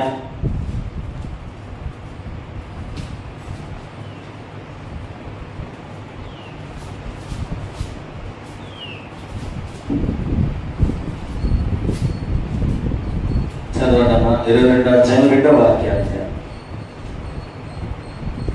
యెహోవా నా శైలము, యెహోవా నా శైలము, నా కోట, నా కోట, నా రక్షకుడు, నా రక్షకుడు. హల్లెలూయా. దేవుడు మనకి కోటగా నిర్మించి ఉన్నాడు. కోటగానే మనల్ని ఆపుదలతో కాచుచూ ఉన్నాడు. కనుక నీవు ఎప్పుడైతే రక్షణలోకి వచ్చావో, ఎప్పుడైతే యేసు రక్తంలో కడగబడ్డావో, ఆయన నీకు ఒక కోటగా ఆయన నిన్ను బలమైన హస్తాల నీడలో బంధించి భద్రపరిచి కాపాడుచున్న దేవుడిగా మనము చూస్తూ ఉన్నాం. కనుక ప్రియ దేవుని సంగమా, మనము పరిశుద్ధ గ్రంథంలో చూసిన రీతిగా పరిశుద్ధ గ్రంథంలో ఇజ్రాయేలు ప్రయాణంలో ఎన్నో భాగానికి వచ్చాం. మూడో భాగానికి వచ్చిన మూడో భాగం ఏంటి? ఏతామనగా రక్షణ, దేవుడి రక్షణ కోణ జీవితము. ఆ జీవితంలో మనం విశ్వాసంతో జీవించాలి. ఎలా జీవించాలట? విశ్వాస జీవితంలో జీవించాలి. కనుక మన జీవితంలో దేవుడు మనకి కోటగా నిలిచాడని ఎప్పుడైతే నువ్వు విశ్వసిస్తున్నావో, ఎప్పుడైతే నమ్ముతున్నావో, దేవుడు తప్పక నీ యొక్క జీవితంలో గొప్ప కార్యము చేస్తూ ఉంటాడు. హల్లెలూయా. నా గురించి మీకు సాక్ష్యం చెప్పాను. దేవుడు ఉద్యోగాన్ని విడిచిపెట్టే అని చెప్పినప్పుడు మా చిన్న కుమార్తె వివాహం జరగల. MBA చదివి ఇంట్లో ఉంది పిల్ల. వదిలేమన్నాడు. ఇంకా నాకు 8 సంవత్సరాలు ఉంది ప్రభువా. మరి ఒక అమ్మాయికి పెళ్లి చేశా, రెండో అమ్మాయికి డబ్బు కూడా ఏమి దాచిపెట్టలే. రిజైన్ చేస్తే డబ్బులు కూడా వచ్చేది పెద్దగా ఏమి ఉండదు. ఎందుకంటే ఆల్రెడీ పెద్ద అమ్మాయికి అప్పు చేసి పెళ్లి చేశా. కనుక ఇప్పుడు రెండో అమ్మాయికి పెళ్లి చేయాలి. ఎలాగ ప్రభువా అంటే నేను చెప్తున్నాను వదిలేమన్నాడు. ఇది యథార్థం. పాస్టర్ గారు కూడా తెలుసా. నేను ఏం మాట్లాడలే. మా చిన్నమ్మాయి దగ్గరికి వచ్చి, నాన్న నేను రూపాయి దాయలేదు, రూపాయి లేదు నా దగ్గర. మరి పెళ్లి అనే విషయం అంటే డాడీ దేవుడికి ఏది చెప్తే అది చెయ్యాలి. ఆ పిల్ల కూడా ఏం మాట్లాడతాను చెప్పలే. ఒక మాస్టర్ మాత్రం యోగు గారు అన్నాడు, అయ్యా పిల్ల పెళ్లి చేసి ఉద్యోగం వదిలేస్తే మంచిదంటే, లేదండి దేవుడు మరి వదిలేమన్నాడు ఉద్యోగాన్ని, మరి వదిలేస్తున్నారన్న. ఆఫీసర్లు అధికారులు ఎంతో చెప్పారు, పెన్షన్ కూడా రాదయ్యా నీకు సరిగ్గా, నువ్వు పోషణ పర్లేదండి. పర్వాలేదండి, దేవుడు వదిలేమన్నాడని ధైర్యంతో వచ్చాను. రాజీనామా చేసేసారు, లెటర్ కూడా ఇచ్చేశారు, ఇంట్లో కూర్చున్నారు. విత్ ఇన్ 1 month 2వ నెలలో పరిగెత్తుకుంటూ మా ఇంటికి వచ్చాను. నేనే ఏ సంబంధం ఎత్తలే, ఎందుకంటే నా దగ్గర ఎవరికి ఏది లేదు. పరిగెత్తుకుంటూ వచ్చి, అయ్యా ఎవరు మీ అమ్మాయి గురించి చెప్పారయ్యా, మీ అమ్మాయి నేను చూడాలంటే మంచిదమ్మా, అలాంటి రోజు అమ్మా. వాళ్ళు కూడా సేవకుల కుటుంబం వచ్చారు, పిల్లలు చూశారు. ఓకే కట్నం బాగుందయ్యా, మరి కట్నం కానుకాలంటే నేను ఏ కట్నం ఇవ్వలేనయ్యా, నేను ఉద్యోగం రాజీనామా చేశారు, ఆ డబ్బులు వస్తే పెళ్లి మాత్రం చేస్తారు. పెద్ద అమ్మాయికి ఎలా చేశారో చిన్న అమ్మాయి కూడా అలాగే చేస్తా. నా చేతిలో 5 పేషీలు ఇవ్వండి, పరిశుద్ధ గ్రంథం నా చేతిలో ఉంది. అబద్ధం చెప్తే దేవుడి న్యాయం తీర్చారు. చేతులు 5 పైసలు లేవు, వారికి చెప్పాను. వారు వెళ్ళి నిర్ణయం చెప్తారన్నారు. 2వ రోజు నిర్ణయం చెప్పేశారు, మీ అమ్మాయి ఫిక్స్, అలాంటి రోజున నేను నిశ్చితాంబరం చేసుకుంటున్నాను. నిశ్చితాంబరం మరి అప్పుడికి డబ్బులు కావాలి. మరి ఎలా వచ్చిందో ఈ రోజు కూడా నాకు అర్థం కావట్లేదు. ఎవరు సహాయం చేసినట్టుగా డబ్బులు వచ్చింది, గబగబా ఖర్చు పెట్టా. నిశ్చితాంబరాలు అయినాయి, పెళ్లి మరి డేట్ వాళ్ళే ఫిక్స్ చేశారు. మధ్యలో 2 నెలల గ్యాప్లోనే డబ్బులు లేవు. ఆ డబ్బులు రావడానికి టైం పడుతుంది, చేతుల్లో డబ్బులు లేవు. నేను ఒకటే చెప్పా, వాళ్ళు చెప్పిన వాటికి సరే అంటాం తప్ప మరొక మాట నేను మాట్లాడలే. కావాలంటే కనుక్కోండి. వాళ్ళు కలాలంటే సరేనమ్మా, ఏ ధైర్యంతో చెప్పారో నాకు ఇప్పటికీ అర్థం కావట్లేదు. ఒకవేళ దేవుడే పలికించాడేమో. హల్లెలూయా. ఏ ధైర్యంతో చెప్పారో నాకు తెలీదు. చేతిలో రూపాయి లేదు, చేతిలో ఏమీ లేదు, ఎక్క కూడా ఏమీ లేదు. మరి సరే చెప్పడం మాత్రం జరిగింది. సమయం జరుగుతుంది. ఎవరిని అడిగినా అడగడానికి అడిగారు కానీ ఎవరి కాలే, మా దగ్గర అంత దొరకదండి, మా దగ్గర ఎంత దొరకదండి అని చెప్పారు. అయినప్పటికీ దేవా నేను చెప్తాను ప్రభువా, నేను విడిచిపెట్టమంటే విడిచిపెట్టాను ప్రభువా. ఆ విశ్వాసంతో ఉన్నా. ఒక పక్కన కలవరం వచ్చిన దేవుడు నడిపిస్తాడని ఒక నమ్మకం వచ్చింది. దగ్గర పడుతుండగా ఇంతలో ఒకరు వచ్చి నాకు డబ్బు సహాయం చేయడానికి ముందుకు వచ్చారు. నా దగ్గర వడ్డీలు కూడా దొరకదంటే, వడ్డీ కూడా అక్కర్లేదయ్యా, నీ రిటైర్మెంట్ అయ్యే డబ్బులు వచ్చిన తర్వాత ఇస్తే చాలని వాదించాను. హల్లెలూయా. ఇవ్వగానే వివాహం ఘనంగా దేవుడు జరిపించాడు. హల్లెలూయా. ఆ స్థాయికి జరుగుతుందని నేను ఊహించలేదు. కనుక దేవుడు గొప్పగా ఆశీర్వదించి మరి అయ్యగారు కూడా దగ్గరుండి ఆ వివాహాన్ని జరిపించాడు. ఇది దేవుడు చేసిన ఆశ్చర్య కార్యం, మన వల్ల కాదండి. ఎప్పుడైతే నువ్వు దేవుని మీద అనుకుంటావో, ఎప్పుడైతే విశ్వాసంతో జీవిస్తావో, ఎప్పుడైతే నమ్మకంతో జీవిస్తావో, దేవుడు తప్పక నిన్ను నన్ను ఆశీర్వదించి ఆ జీవిత ప్రయాణంలో దేవుడు మనల్ని తీసుకుని వెళ్తాడు. హల్లెలూయా. నాలుగోదిగా మనం చూసినట్లయితే నిర్గమకాండము 12వ అధ్యాయము,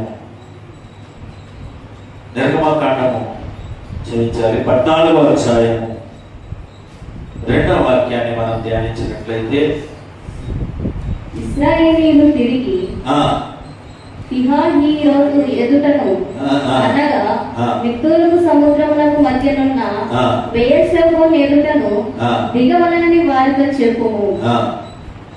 సంఖ్యాకాండము 33వ అధ్యాయము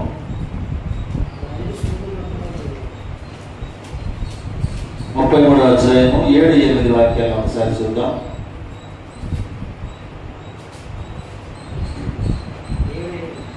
సంఖ్య అమ్మా చదువు, బయటికి చదువు. ఏతాము నుండి బయలుదేరి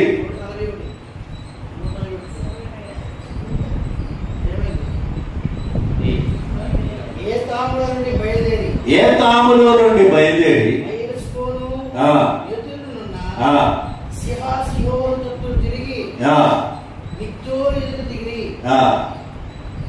చాలు. ఏదోము నుండి బయలుదేరి ఎక్కడ దిగారు? ఎక్కడ దిగారమ్మా? రావట్లేదు.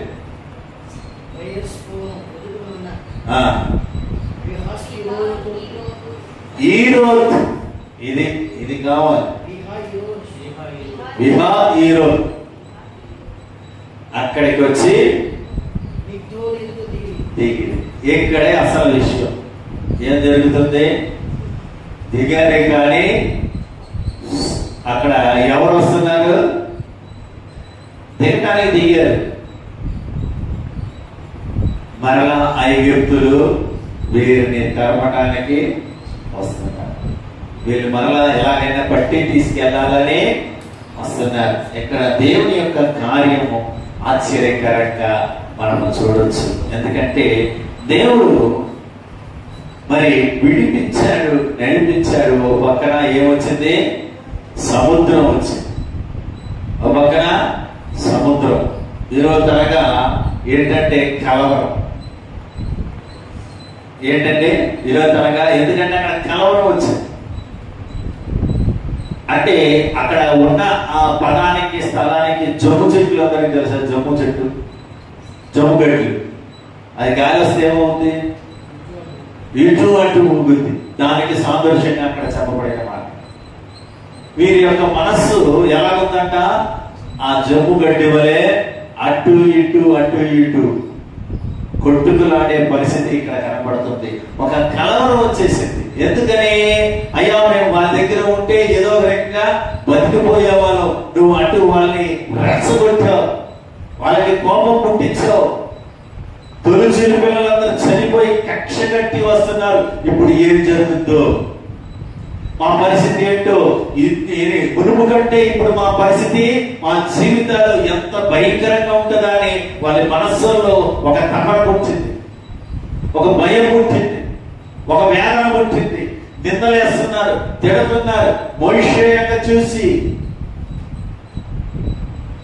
మీరు ఆ వాక్యాన్ని చక్కగా నిర్మాణంలో మొత్తం చదువుతూ ఉంటే, 11 నుండి ఆ అధ్యాయాలు మొత్తం చదివితే దేవుని గొప్ప కార్యాలు అక్కడ కనపడతా ఉంది. ఏంటంట అక్కడ దేవుని యొక్క మేఘస్తంభం. చదవండి ఆ మాటని. 14వ అధ్యాయం 23వ వాక్యాన్ని చదవండి. ఐగుప్తీయులు ఫరో గుర్రములను, రథములను, రౌతులను వారి తరిమి సముద్ర మధ్య చేరి, అయితే సామన యెహోవా ఆ అగ్ని మేఘస్తంభమైన స్థానము నుండి ఐగుప్తుల దండు వైపు చూచి ఐగుప్తుల దండును కలవరపరిచి ఈ మేఘ స్తంభము ఐగుప్తుల యొక్క సైన్యం వైపు భయంకరమైన చీకటిగా ఉందంట. అగ్ని స్తంభములో నుండి ఎవరు చూస్తున్నారట? ఎవరు చూస్తున్నారు? దేవుడు చూస్తున్నారు. హల్లెలూయా, హల్లెలూయా. చదవండి ఆ మాటను మరొకసారి చదవండి. 14:24 వచనాన్ని. అయితే వేకువజామున యెహోవా ఆ అగ్ని మేఘమయమైన స్తంభము నుండి ఐగుప్తుల దండు వైపు చూచి ఐగుప్తుల దండును కలవరపరచి. హల్లెలూయా. మనల్ని చూసే దేవుడా కాదా? మన కుటుంబంలో సమస్య, మన కుటుంబంలో బాధ, మన కుటుంబంలో వేదన, మన కుటుంబంలో దుఃఖములు, మన కుటుంబంలో ఎన్నో బలహీనతలు వచ్చినప్పుడు కలవరపడిపోతూ ఉంటాం. దేవుని మీద ఆడుకో, ఎవరి మీద ఆడుకోవాలో తెలియక అటు ఇటు పరిగెడుతూ జీవిస్తాం. ఆ గట్టి ఎలాగా గాలికి అటు ఇటు ఊగుతుందో మన జీవితము కూడా ఆ రీతిగా ఎవరి దగ్గరికి వెళ్తే సహాయం దొరుకుతుంది, ఎవరి దగ్గరికి వెళ్తే సహాయం చేస్తారు అని పరిగెడతామో కానీ దేవుని సన్నిధానంలో ఉండి, దేవుని సన్నిధానంలో నుండి అడిగితే దేవుడు సహాయం చేయడా? ఎందుకంటే మనకి అంత విశ్వాసము లేదు. అంత విశ్వాసము మనలో లేదు, నమ్మకము లేదు. ముందుగా సేవకులకి చెప్తాం, అయ్యా ప్రార్థన చేయమని చెప్తాం, కానీ మన ప్రయత్నంలో మనము పరిగెడతానే ఉంటాం.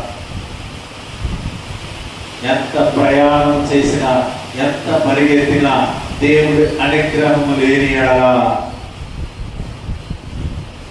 మనము ఏ ఆశీర్వాదం పొందలేము. ప్రియ దేవుని సంగమం కనుక మన జీవితంలో మరి మన యొక్క యాత్రలో దేవుడితో గడవాలనుకున్న మన జీవితము జాగ్రత్తగా కాపాడుకొని జీవించాలి.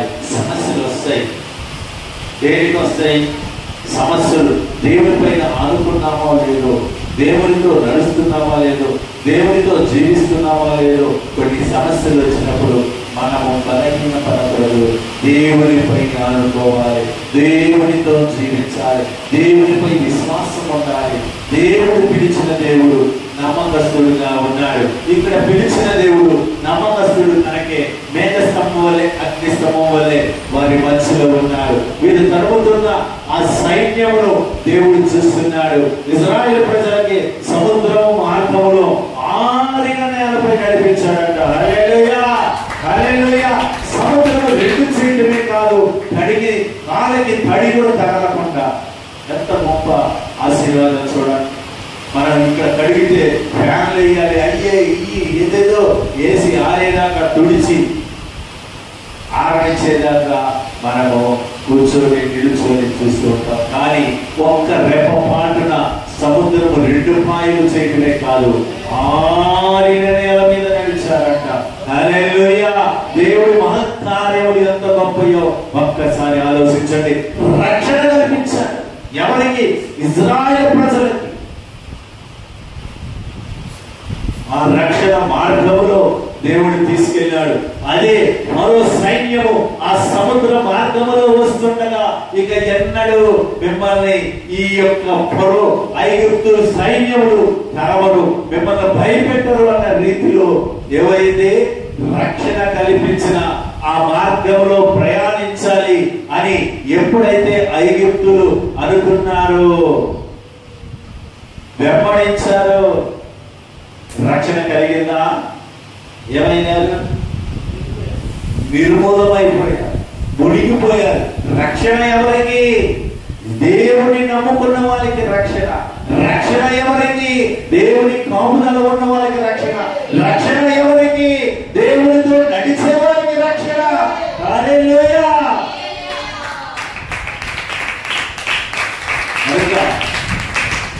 రక్షించబడిన దేవుడు నిన్ను ఎంత జాగ్రత్తగా తీసుకెళ్లాలో, నీ జీవిత యాత్రలో ఎన్ని ఒడుదుడుకులు వస్తాయో, ఎన్ని శ్రమలు వస్తాయో, ఎన్ని బాధలు వస్తాయో, ఎన్ని వేదనలు వస్తాయో ఎన్ని ఇక్కట్లు వస్తాయో ఆయన ముందే ఎరిగి ఉన్నాడు కనుక ఈ ప్రయాణ యాత్రలో దేవుడు ఈ మార్గంలో నడిపించి ఏం చేయాలో కూడా దేవుడు ముందుగానే సిద్ధపరుచుకున్నాడు. హల్లెలూయా. నువ్వు నిలబడాలి, నువ్వు నిలబడాలి, విశ్వాసముతో నిలబడాలి, దేవుడి వైపు మొరపెట్టాలి, దేవుడి వైపు ప్రార్థన చేయాలి. ప్రార్థన జీవితంలో దేవుణ్ణి ఎడతెగక ఈ అనుభవం కలిగిన దావీదు అంటాడు, నేను దివారాత్రములు ధ్యానిస్తున్నాను. దివారాత్రములు ధ్యానించేవాడు ధన్యుడు. నీటి కాలువ ఓరమున నాటబడిన చెట్టు అనే తన కాలమందు ఫలిస్తూ ఉంటాడంట. హల్లెలూయా చెప్పండి. హల్లెలూయా. ఏ కాలమైనా రాని ఆ కాలానికి తగిన ఫలితాన్ని సరి చూస్తాడు. ఎండాకాలం వస్తే ఏ పండ్లు రావాలో ఆ పండ్లు వస్తుంది, చలికాలం వస్తే ఏ పండ్లు రావాలో ఆ పండ్లు వస్తుంది, మరి వానాకాలంలో ఏ పండు రావాలో ఆ పండు వస్తుంది. అది ఎండిపోని చెట్టు, అది మోడు మారకుండా నిత్యము ఆశీర్వదించే చెట్టు. ఎప్పుడు దివారాత్రములు, ఆదివారం మాత్రం కాదండి. మాస్టర్ గారు ఎప్పుడు ప్రార్థన పెడితే అప్పుడు పరిగెత్తికి రావడానికి మనకి ఇంటి నిండా పనులు చేసిన అప్పుడు ఇవి అన్ని మన కంటి ముందు గుర్తుకు రాగానే ప్రార్థన జీవితం మనకు అక్కర్లేదండి. మనకి ఏ జీవితం కావాలి? దేవుడు పిలవగానే నిజంగానే ఈ రోజు నేను నిలబడి చెప్తున్నానంటే ఈ రోజు కూడా నాకు నమ్మబుద్ధి కాదు. ఉద్యోగాన్ని నేను విడిచానా నేనేనా అని నాకు ప్రశ్న. రూపాయి అప్పలేదండి. ఈ రోజు ఎవడు కూడా నా ఇంటికి వచ్చి ఒక రూపాయి ఇవ్వని అడిగిన వాడి లేదు. ఆ రోజు ఇంట్లో దాక్కునే పరిస్థితి వచ్చింది. ఎందుకంటే అప్పుల సమస్య. ఉద్యోగంలో ఉన్నా, అప్పుల్లో ఉన్నా, శిక్ష లేదు. ఒక బానిస జీవితం. పిలిస్తే పరిగెట్టాలి, ఫోన్ వస్తే పరిగెట్టాలి, ఎక్కడికి వెళ్ళడానికి లేదు, దేవుడి మొత్తం ప్రకటించడానికి లేదు. నాకు ఆశ దేవుడితో మాట్లాడి దేవుడి వాక్యం బోధించాలని. కానీ ఈరోజు ఆటంకం లేదు, అడ్డు చెప్పేవాళ్ళు నేనే రాజుని. హల్లెలూయా. ఆ దేవుడి యొక్క సింహాసనం పాదాల దగ్గర పని చేయడానికి, ఈ రోజు ఎంత సంతోషంగా జీవించడానికి ఏ ఆటంకం లేకుండా దేవుడు ఆశీర్వాదమయంగా నన్ను ఒక రాజు స్థానంలో ఉంచాడంటే దేవుడి యొక్క కృప, దయ, కనికరమే. హల్లెలూయా. హల్లెలూయా. అప్పు లేనివాడు రాజు, ఏ జబ్బు లేనివాడు రాజు. ఎన్ని టెస్టులు చేసినా ఏ రోగం లేదు.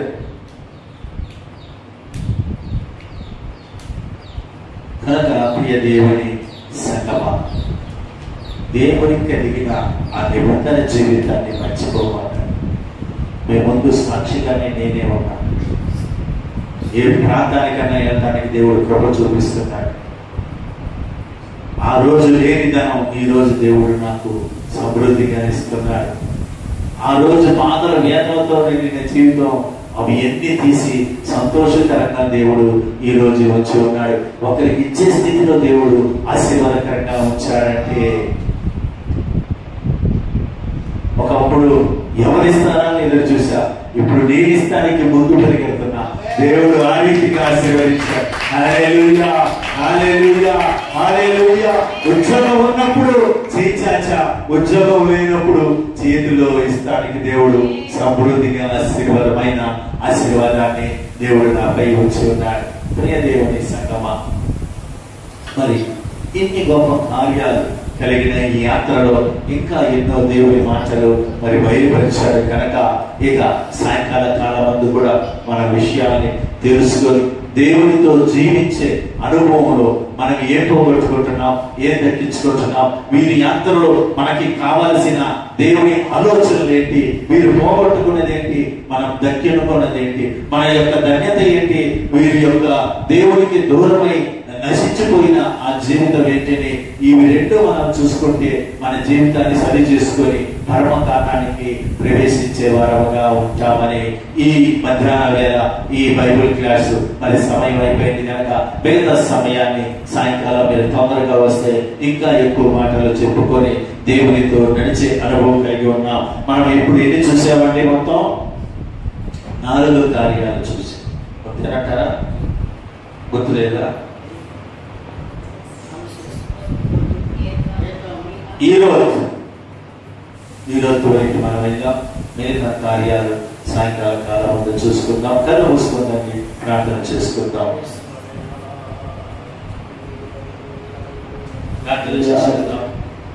హల్లెలూయా, ఆమేన్, ఆమేన్. స్తోత్రం, స్తోత్రం. హల్లెలూయా, హల్లెలూయా, హల్లెలూయా, ఆమేన్. ప్రార్థన చేసుకుందాం. చిన్న ప్రార్థన చేసుకుందాం. ప్రభు వారి మధ్యలో, ఐగుప్తీయులకు ఇశ్రాయేలుల మధ్యలో అగ్ని స్తంభంగా మార్చబడ్డారు. పిలిచిన వాడు విడిచిపెట్టకుండా వారికి తోడే ఉండి, ఎదుట సముద్రం ఉన్నప్పటికీ, వెనక ఐగుప్తులు ఉన్నప్పటికీ పిలిచిన వారి యొక్క ఉద్దేశం నెరవేర్చబడి నిమిత్తమై ఆయనే అగ్ని స్తంభంగా మార్చబడ్డాడు. ఆరాధన చేసుకుందాం. స్తోత్రమునైన హల్లెలూయా. అగ్ని స్తంభమై ఉన్నవాడా, మేఘ స్తంభమై ఉన్నవాడా, నీకే స్తోత్రమునైన హల్లెలూయా, హల్లెలూయా, హల్లెలూయా, హల్లెలూయా. Praise the lord. హల్లెలూయా, హల్లెలూయా. స్తోత్రం, స్తోత్రం, స్తోత్రం, స్తోత్రం అయినా. హల్లెలూయా, హల్లెలూయా, హల్లెలూయా. భిక్కియాగి రియాలయ్యా, అగ్ని జ్వాలయాగి రియాలయ్యా, వీరు కార్యాగి వీసాలయ్యా, ఆత్మనదియల్లి పొలగిసయ్యా, భిక్కియాగి రియాలయ్యా, అగ్ని జ్వాలయాగి రియాలయ్యా, వీరు కార్యాగి వీసాలయ్యా, ఆత్మనదియల్లి పొలగిసయ్యా, భిక్కియాగి రియాలయ్యా, అగ్ని జ్వాలయాగి రియాలయ్యా, వీరు కార్యాగి వీసాలయ్యా, ఆత్మనదియల్లి పొలగిసయ్యా, అక్కలాగి వీసా, కరకరలాగి ఉద్దిలా సమయమేదో, కత్తిలాగి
అంతకాల అభిషేక సకల జనరమే సుఖిల సమయమిదో, తండ్రి నామది తుంగిసు, తండ్రి నామది తుంగిసు. హల్లెలూయా, హల్లెలూయా. ప్రార్థించాం. ఆ రోజుల్లో ఇశ్రాయేలు జనులకు అగ్ని స్తంభంగా దిగి ఐగుప్తీయులు ఇశ్రాయేలు చేయలేకుండా కాపాడాడు. తెచ్చిన ప్రార్థన చిన్న ప్రార్థన చేసుకుంటాం. ప్రభా ఈ ప్రార్థన ద్వారా భయమిష్టి ద్వారా నువ్వు మా మీద విరోధంగా లేచి మాట మంత్ర శక్తులు, చాటపడి శక్తులు, పాతాళ శక్తులు, కడపి జాతి శక్తులు, ఇంద్రజాల శక్తులు, మేఘ శకలములో ఏది మమ్మల్ని తప్పకుండా అగ్ని స్తంభంగా మా పక్షమున నిలబడయ్యా చెట్టు సాధించారు. ఆ దినాల్లో వారు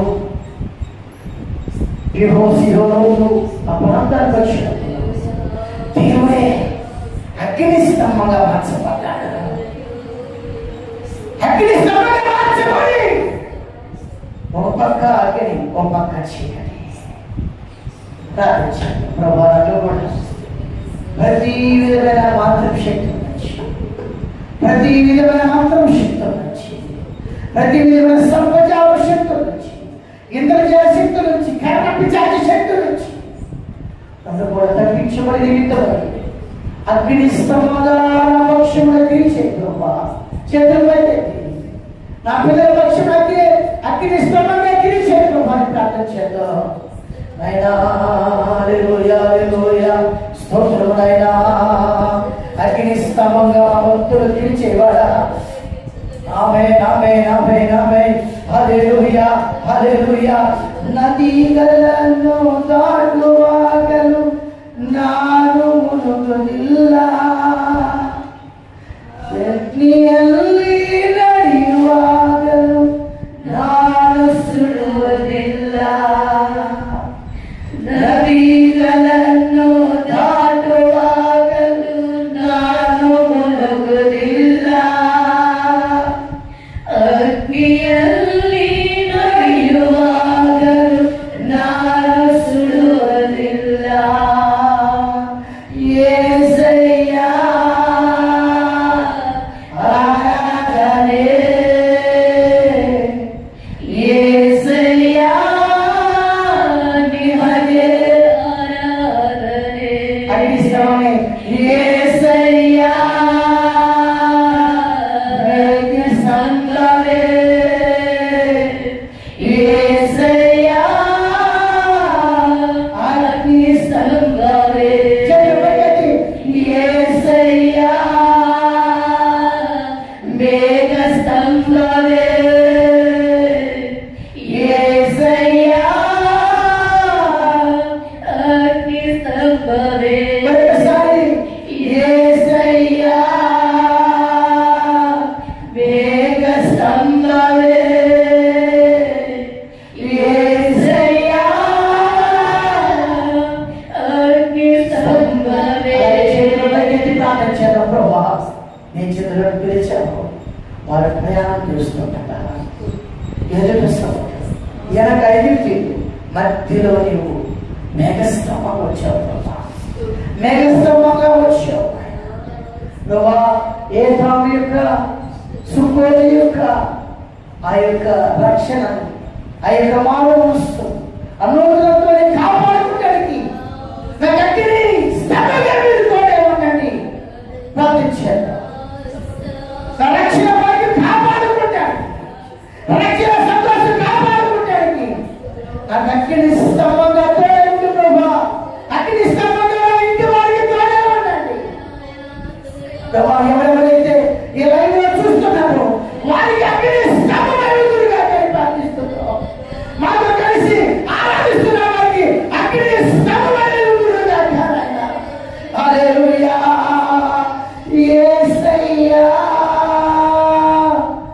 మేఘ స్తంభమే,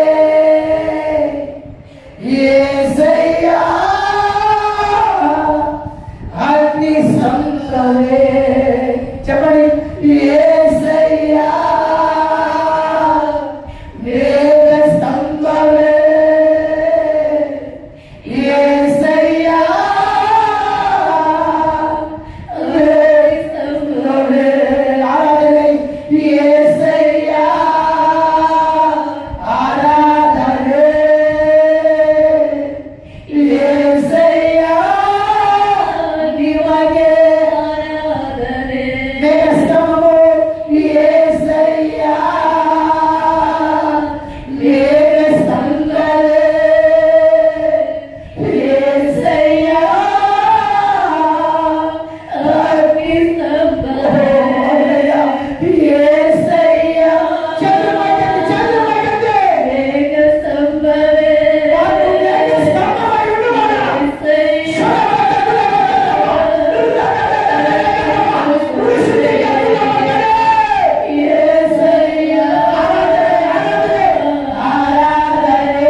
అగ్ని స్తంభమై ఉన్నవాడా, అగ్ని మేఘమై ఉన్నవాడా, అగ్ని స్తంభమై ఉన్నవాడా.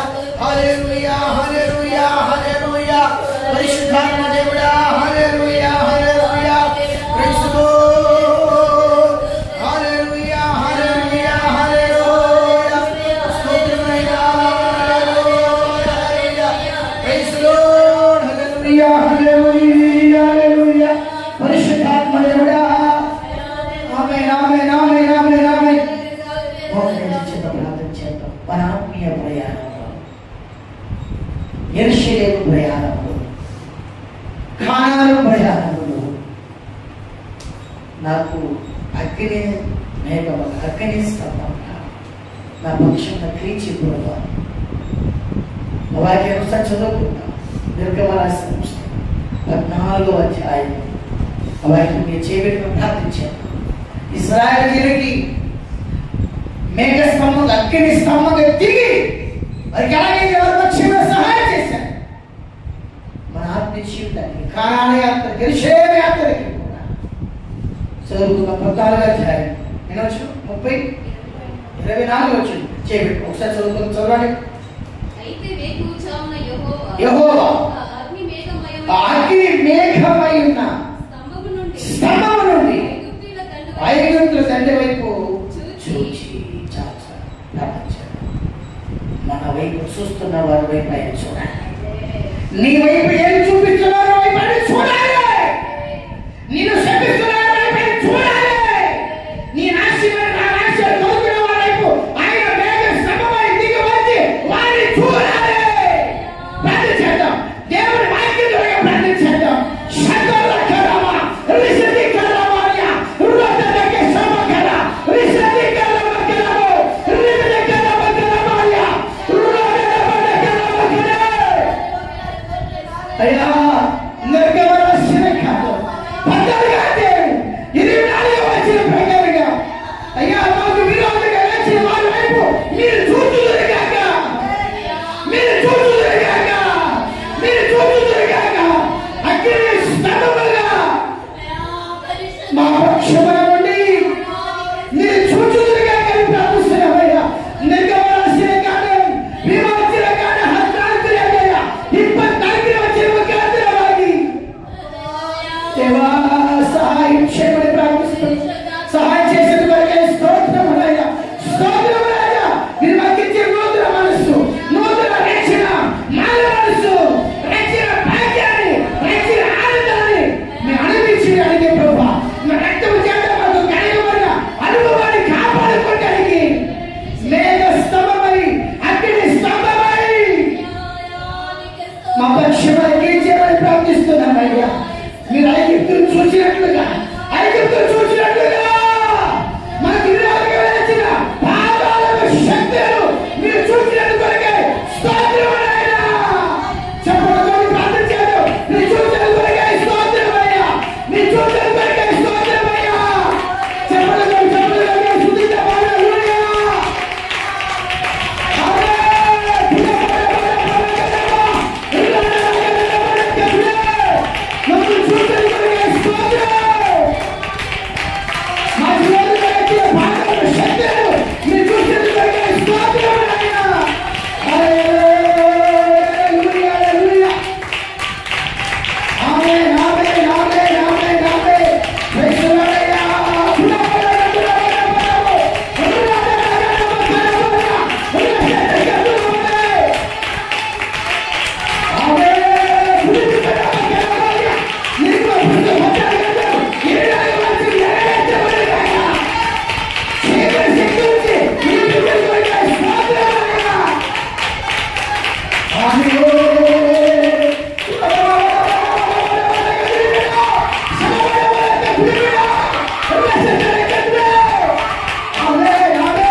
యేసు నామమున చెప్పండి. నిర్గమ రాసిన పుస్తకం, నిర్గమ రాసిన పుస్తకం చెప్పండి. నిర్గమ రాసిన పుస్తకం 14వ అధ్యాయం 24వ వచనము. ప్రభువా నా జీవితం నెరవేర్చేందుకు స్తోత్రం. ప్రభువా నా జీవితం నెరవేర్చేందుకు కొరకే స్తోత్రం.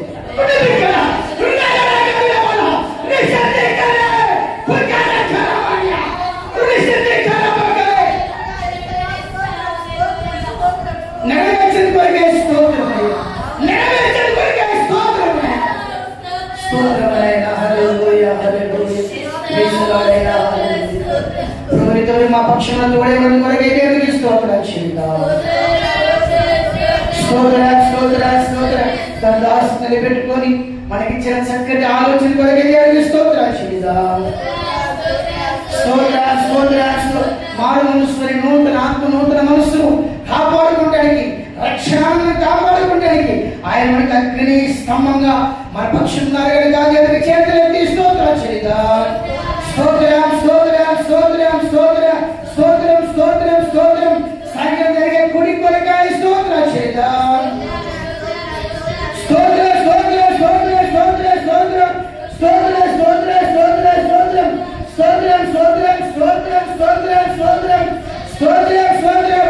లైవ్ లో చూస్తున్న వారి ప్రభు సన్నిధించిన కొరకాయ స్తోత్రించేద్దాం. స్తోత్రం స్తోత్రం స్తోత్రం స్తోత్రం స్తోత్రం. సంఘంగా చేరి వారి ప్రభు సన్నిధించిన నిమిత్తమై స్తోత్రం చేద్దాం. స్తోత్రం స్తోత్రం స్తోత్రం. తండ్రి కొరకాయ స్తోత్రం చేద్దాం. స్తోత్రం స్తోత్రం స్తోత్రం. కుమారుడి కొరకాయ స్తోత్రం చేద్దాం. స్తోత్రం స్తోత్రం స్తోత్రం స్తోత్రం. పరిశుద్ధాత్మ కొరకాయ స్తోత్రం చేద్దాం. స్తోత్రం స్తోత్రం స్తోత్రం. త్రియేక దేవుడి కొరకాయ చప్పట్లు కొట్టి స్తోత్రించెదము. స్తోత్రం స్తోత్రం స్తోత్రం స్తోత్రం. హల్లెలూయా హల్లెలూయా హల్లెలూయా హల్లెలూయా. స్తోత్రం స్తోత్రం స్తోత్రం స్తోత్రం స్తోత్రం.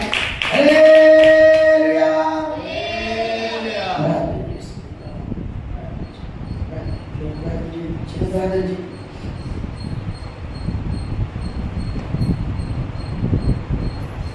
పరిశుద్ధుడైన సహాపానికి దర్శనమిస్తుంది స్తోత్రాలు చెల్లించుకొనుచున్నాము దేవా. ప్రభా ఇదిగో రెండో దిన ప్రభా యేసయ్య యొక్క స్తోత్రములు.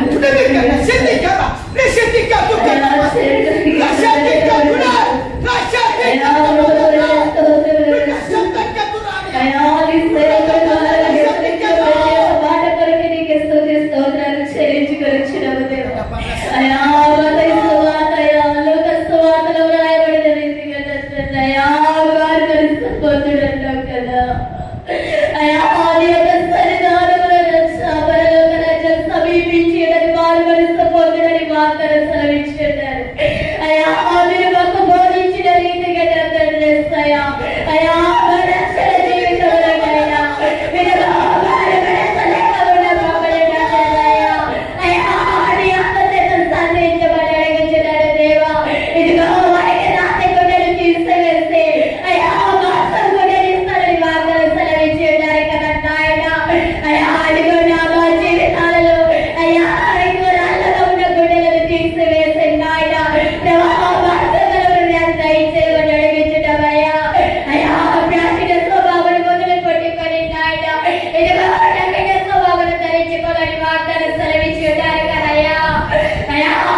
త్వరగా రానయ్యున్న యేసయ్య అతి పరిశుద్ధ నామములో అడిగినవన్నీ దేవంగా సమృద్ధిగా పొందుకున్నాం మా తండ్రి. ఆమేన్. స్తోత్రం స్తోత్రం స్తోత్రం.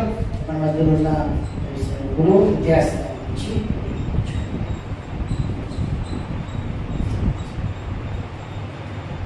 తండ్రి యొక్క ప్రేమయు కుమారుని యొక్క కృపయు పరిశుద్ధాత్మ అన్యోన్య సహవాసము మీతోను మాతోను ఈ లైవ్ ద్వారా వచ్చిన ప్రతి కుటుంబాలు ఆయన ఆశీస్సులు దయచేసి ప్రపంచించి కనికరించి నడిపించును గాక. ఆమేన్. హల్లెలూయా హల్లెలూయా హల్లెలూయా.